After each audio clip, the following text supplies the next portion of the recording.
जंतर मंतर पर आप अकेले बैठे हुए हैं। हाँ सर। क्या ऐसा हो गया आपको जंतर मंतर पर धरना देने का? क्या नाम है आपका और कहाँ से आए? मेरा नाम डब्लू शर्मा है। मैं वेस्ट बंगाल हुगली डिस्ट्रिक्ट चंद्रनगर का रहने वाला हूँ। मेरे साथ बहुत बड़ी साजिश रची गई है। ये शुरुआत मेरा मोबाइल हैक कर किया गया। मेरा मोबाइल हैक कर हम क्या करते हैं, क्या बिजनेस करते हैं, नहीं करते हैं, मेरा कितने फैमिली है, परिवार है, सबका इंफॉर्मेशन जुटाया गया। मैं जो बिजनेस करता था उसमें मुझे प्रॉफिट ना हो, इस वजह से जहाँ से मैं सामान लाता था वहाँ पर सामान का दाम बढ़ा कर रखा लिया जाता था मुझसे। वो आदमी के कहने पर मैं जो सामान ट्रांसपोर्ट में लाता था उससे भी सामान का भाड़ा आपके ज़्यादा पीछे लिया कोई जाता। लगा हुआ है हाँ, कोई और आदमी। आपके मोबाइल से सारी इंफॉर्मेशन चोरी कर ली हाँ और आपके खिलाफ उसे इस्तेमाल हाँ, यही ये बात। करना। हाँ, यही बात। कैसे कैसे हुआ आपके साथ? कैसे पता लगा कि ये सब हो रहा है? जैसे मैं जब मेरा मोबाइल हैक किया गया तब मैं कहीं भी फ़ोन करता था तो उसमें से जो मोबाइल हैक होने से ये आता है, इको आता है हाँ, या तो मैं, आवाजें आने लगी। हाँ इको आती है। और जैसे मैं किसी को इमरजेंसी में फ़ोन कर रहा हूँ तो उसको फ़ोन लगने नहीं दिया जाता है, नॉट रीचेबल या स्विच ऑफ है, इस तरह से कहकर मुझसे उसे बात करने नहीं दिया जाता है। इस तरह से हो रहा था। तो आपने जब मोबाइल कंपनी ने कहीं शिकायत की या सरकार को, आजकल तो आईटी सेल भी है, बहुत सारी हाँ। जगह हैं जहाँ पर आप अपनी शिकायत कर सकते हो। आजकल तो फोन चालू होने से पहले बोलते हैं कि आप ऑनलाइन फ्रॉड से बचें, ओटीपी ना दें, बहुत सारी चीजें बताई जाती हाँ हैं। बताइए। तो आपने क्या किया आप सर? उस टाइम में मैं इस सब के बारे में मुझे नॉलेज नहीं था कि मोबाइल हैक कर इतना कुछ किया जा सकता है, ये संभव है। तभी मुझे ये पता नहीं था। मैंने वहाँ पर जान पहचान दोस्त यारों से कहा कि मेरे संग ये हो रहा है, मुझे लग रहा है। तो कोई मेरी बात को उस समय भी समझ नहीं मजाक पाए। समझ रहे हैं? हाँ, मुझे समझ नहीं पाए कि ये सच हो सकता है इस तरह से। तो उसके बाद वहाँ पर मुझे मारने का प्रयास किया गया। मैं वहाँ पर जिसके पास, मारने का भी प्रयास हाँ हुआ? जिसके पास वहाँ पर रहता था बिहार में, तो वहाँ पर खाने में मुझे पॉइजन जैसा कुछ मिलाकर खिलाया गया। तबीयत खराब हो गया? तबीयत खराब जैसे मुझे पता चला था मेरे खाने में कुछ खिलाया जा रहा है, जिस वजह से मुझे कुछ परेशानी आ रही थी। मेरा माइंड सही से काम नहीं कर रहा था। स्लो पॉइजन दिया गया? हाँ, स्लो पॉइजन से स्टार्टिंग। हाँ हाँ वही धीमा जहर? हाँ, धीमा से स्टार्ट किया गया। आर्सेनिक वगैरह जो होता है? हाँ, मुझे नुकसान पहुँचाने के लिए वो किया गया। कौन ऐसा आदमी है जो, कौन ऐसे लोग हैं, नाम तो नहीं हम पूछेंगे आपसे, लेकिन आपको कौन ऐसे लोग लग रहे हैं आपसे? क्यों आप क्या, क्योंकि ये तो सुना है किसी बहुत बड़े आदमी को नुकसान पहुंचा है, लेकिन एक साधारण आदमी के वही तो ये सब पूछते हैं तुम हो कौन, तुम्हारी हैसियत क्या है, औकात क्या है कि तुम्हारे साथ ये किया जा रहा है। अच्छा, हाँ, ये सब। हाँ, बहुत कोई रीजन तो होना हाँ, चाहिए। कोई सर बहुत सारे आदमी ने पूछा। मैंने ऐसा तो मेरा संपत्ति भी नहीं है और मैं कोई ज्यादा हाई फाई ऊंची पोस्ट का रैंक का आदमी भी नहीं है, फिर भी मेरे संग ये सब किया जा रहा है। साधारण तो नॉर्मल कुछ आपको कुछ बताया कोई ऐसा आपका दुश्मन हो, कोई ऐसा दिमाग में? नहीं तो अब ये बात मैं आपको कंफर्म करता हूँ। ये मुझे जब मेरे संग ये चालू हुआ था मुझे तभी पता चलेगा। मैं जो कर रहा हूँ फेसबुक पर पोस्ट और कमेंट, इसके वजह से मुझे टारगेट किया जा सकता है। अच्छा, आपको जो मतलब आप किसी विचारधारा से ताल्लुक रखते हैं? हाँ, मैं हिंदू और बीजेपी पार्टी के सभी सपोर्टर था। अच्छा, आप हिंदुओं के सपोर्टर हैं, इस वजह से आपको लगता है कि जो आप काम कर रहे हैं उसकी वजह से कोई दूसरी पार्टी वाले वो आपको नुकसान कर रहे हैं? हाँ, यही कहना चाह रहे हैं? हाँ, दूसरी पार्टियों के द्वारा मुझे टारगेट किया इस गया। पर आप कौन सी पॉलिटिकल पार्टी को कर रहे हैं? अभी मुझे वहाँ पर लोकल टीएमसी पार्टी और मुस्लिम समाज के लोगों के ऊपर शक है।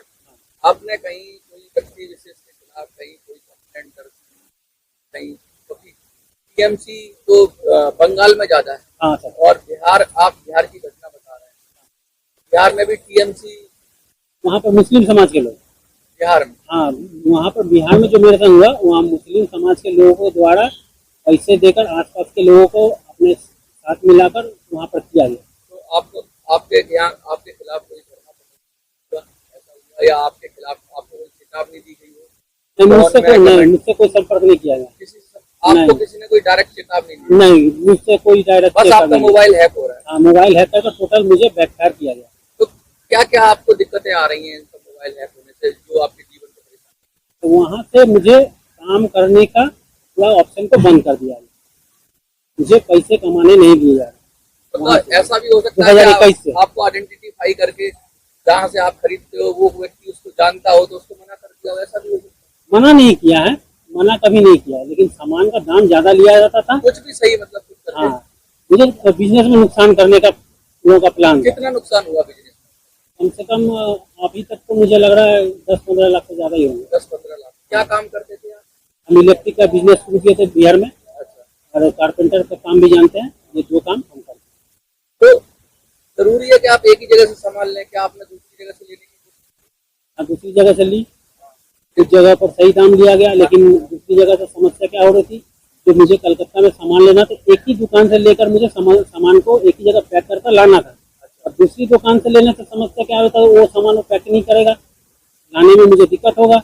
इस वजह से मुझे एक ही दुकान से सामान लेना पड़ता था और उस सामान का दाम मतलब वरना अलग अलग जगह से खरीदना पड़ेगा। हाँ, तो अलग अलग ट्रांसपोर्ट करने से मेरा कॉस्ट ज्यादा हो जाएगा लाने का। और क्या समस्या हुई? जैसे तो व्यापार की बात हुई, और क्या आपको? हाँ, तो उसके बाद जब मुझे सब कुछ में नहीं प्रयास कर पाया, तो उसके बाद मेरे पत्नी का टारगेट किया गया।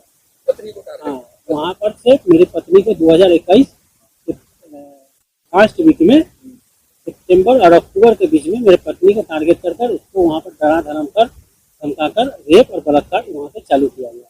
ये दुर्गा पूजा के बाद की बात है, 2021। तो आपने उसके लिए कोई कंप्लेंट की? नहीं, तो वहाँ पर जब तक मुझे कोई बताएगा नहीं जो मेरे संग ये हो रहा है, मेरी वाइफ ने नहीं बताया जो मेरे संग ये हो रहा है, मेरा पूछने के दौरान उनका शोषण हो रहा था। हाँ, पूछने के दौरान भी नहीं बताया जो मेरे पत्नी मेरे साथ ये हो रहा है। तो अलग रहती है पत्नी आपकी? उस टाइम में तो मेरे साथ थी, आज अलग है।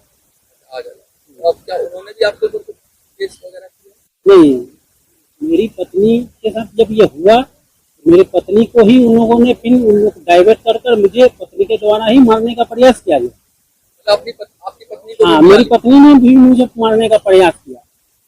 तो वो पत्नी को भी आपके साथ मिला लिया? हाँ, टोटल। अब अलग रहती है पत्नी? ये आपका 30 सितंबर 2024 मेरे दिल्ली आने के 10 दिन पहले मैंने अपनी पत्नी को उसके घर में जाने के लिए कह दिया और चली गई। तब तो वो अपने घर में है।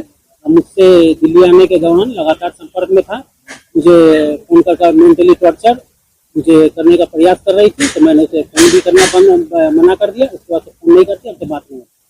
अब क्या चाहते हैं? जंतर मंतर पर आए हैं आप, देंगे क्या चाहते हैं?